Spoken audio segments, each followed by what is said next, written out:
चुड़ैल के घुंघरू। आनंद अपनी माता और पिता के साथ बरेली में रहता था। आनंद के पिता रेलवे में काम करते थे। आनंद बहुत समझदार और हिम्मत था। बरेली में उसके बहुत सारे दोस्त थे। वह उनके साथ खेलता और मस्ती करता था। कुछ समय बाद आनंद के पिता का तबादला दिल्ली हो गया और वह सब दिल्ली चले गए। आनंद दिल्ली जाने के लिए जितना उत्साहित था, उतना ही अपने दोस्तों को छोड़ने के लिए दुखी भी था।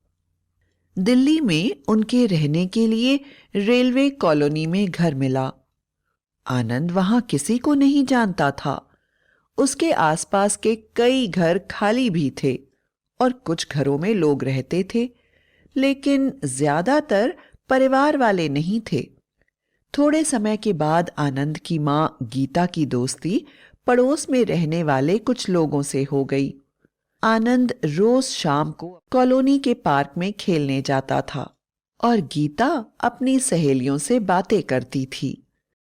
कुछ दिनों बाद गीता को पता चला कि उनके बगल के घर में भूत रहता है। यह सुनकर गीता थोड़ा डर गई, क्योंकि आनंद के पिता को रात में भी ड्यूटी पर जाना पड़ता था। गीता ने यह बात आनंद के पिता से बताई और वह हंसने लगे। उन्होंने कहा, भूत चुड़ैल कुछ नहीं होता, यह सब हमारे मन का वहम है।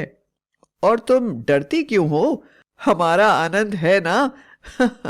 वह सब भूतों से बड़ा भूत है। इतना कहकर आनंद के पिता रात की ड्यूटी पर चले गए। उनके जाने के बाद गीता ने अपना काम खत्म किया और आनंद को लेकर कमरे में सोने चली गई। थोड़ी देर के बाद गीता को घुंघरू की आवाज आई। वह डर गई। उसने देखा आनंद तो सो रहा है।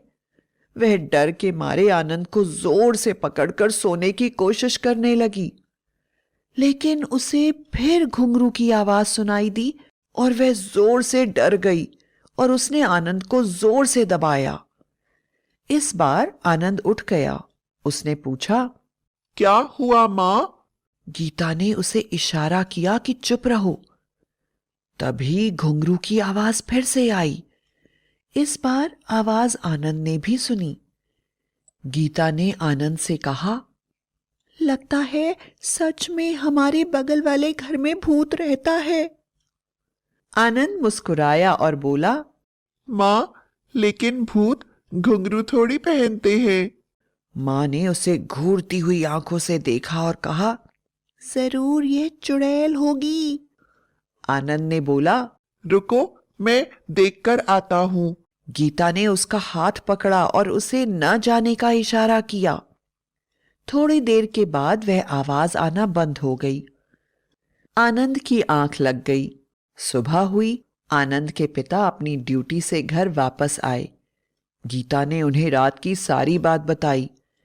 यह सब सुनकर आनंद के पिता को आश्चर्य हुआ और उन्होंने कहा, ऐसा नहीं होता है, यह तुम्हारा वहम होगा।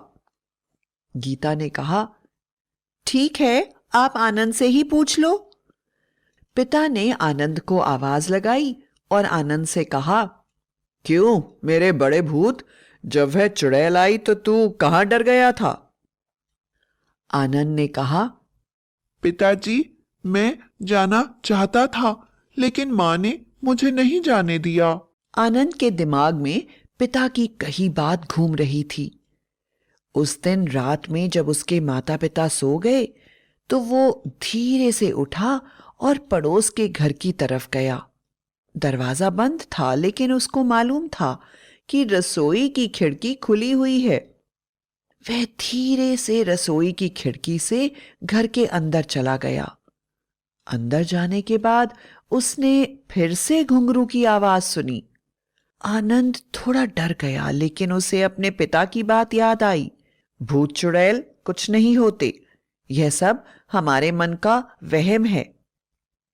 आनंद ने हिम्मत की और आगे गया। आनंद जैसे जैसे कदम बढ़ाता, वैसे ही घुंघरू की आवाज और तेज आने लगती। तभी आनंद को टॉर्च की रोशनी के सामने कुछ दिखा। आनंद ने टॉर्च की रोशनी उस ओर करी जिधर उसे वह परछाई जाती दिखाई दी। अरे, यह तो एक कागज का डिब्बा है जो इधर उधर घूम रहा है, और उसके घूमने से घुंघरू की आवाज भी आती है। आनंद को थोड़ा शक हुआ और वह तेजी से डब्बे की ओर गया और डब्बे को पकड़ लिया। इतनी देर में आनंद के घर पर गीता की आंख खुल गई और उसने आनंद को बिस्तर पर नहीं पाया। वह घबरा गई। उसने आनंद के पिता को जगाया और कहा, देखो, आनंद बिस्तर पर नहीं है, वह कहां गया?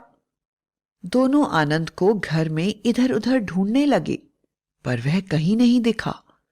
गीता ने आनंद को आवाज लगानी शुरू करी। आनंद के पिता ने कहा, मैं बाहर जाकर देखता हूं। जब वह बाहर की तरफ गए तो उन्होंने देखा बाहर का दरवाजा खुला था। आनंद को आवाज देते हुए वह बाहर की तरफ निकले। पिता की आवाज आनंद के कानों तक आई। आनंद ने वहीं से जोर से आवाज लगाई, पिताजी, मैं यहां हूं, पड़ोस के घर में। पिता ने भी जोर से आवाज लगाई, तू अंदर कैसे गया? आनंद ने कहा, मैं रसोई की खिड़की से अंदर आया हूं, आप भी आ जाइए, मैंने चुड़ैल को पकड़ लिया है। आनंद के पिता रसोई की तरफ दौड़े और गीता ये सब सुनकर वहीं जमीन पर बैठ गई। हाय राम, चुड़ैल को पकड़ लिया। आनंद के पिता जब आनंद के पास आए तो उन्होंने देखा कि आनंद के हाथ में कागज का डिब्बा है। पिता ने कहा, यह चुड़ैल है?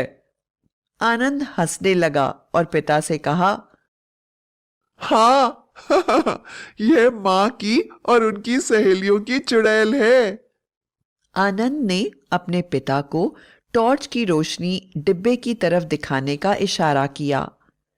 पिता ने टॉर्च की रोशनी डिब्बे पर डाली और आनंद ने धीरे से डिब्बे का ढक्कन खोला।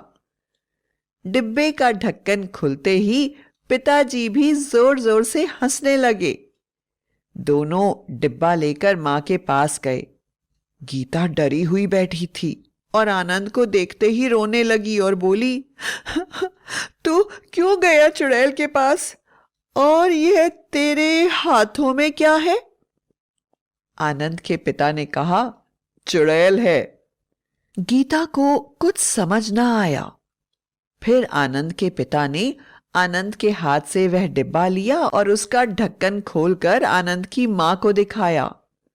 अब तो गीता भी जोर जोर से हंसने लगी, क्योंकि उस डिब्बे में एक चूहा था जिसके पैरों में कुछ धागे फंसे हुए थे और उन धागों में घुंघरू थे।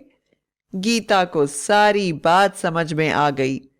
जब वह चूहा इधर उधर जाता होगा तो यह घुंघरू की आवाज आती होगी। इस तरह बहादुर आनंद ने पड़ोस के घर की चुड़ैल का राज खोला।